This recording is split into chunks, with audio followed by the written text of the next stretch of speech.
You've probably heard that common middle school complaint at least once or twice in your household. This is so long and so boring. Well, they're right on one count. Books are getting longer and harder in middle school.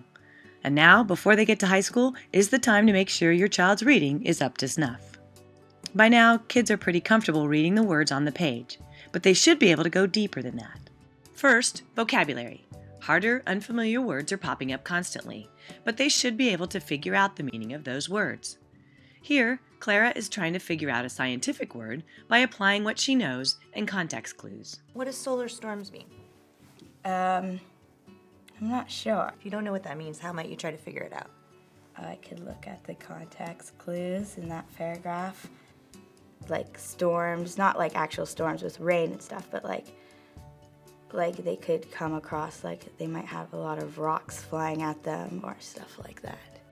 Second, just as in elementary school, kids should be able to show their understanding by pointing to specific sentences in the text that support what they know.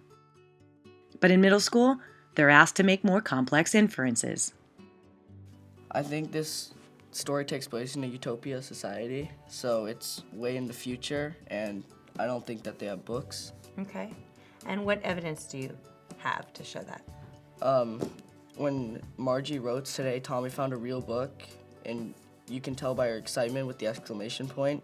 So I inferred that since she was happy that he found a real book, it must be rare or like almost impossible to find a real book.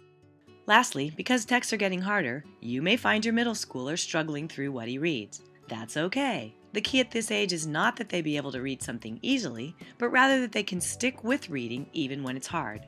You can help by encouraging stamina and good reading strategies to help them understand what they read. The more they understand, the easier it will get. So how do you know if your child's reading skills are up to snuff? Well, by the end of middle school, kids should be able to figure out the meaning of unknown words, show understanding of more complex ideas with evidence from the text, and stick with reading even when it's tough and long.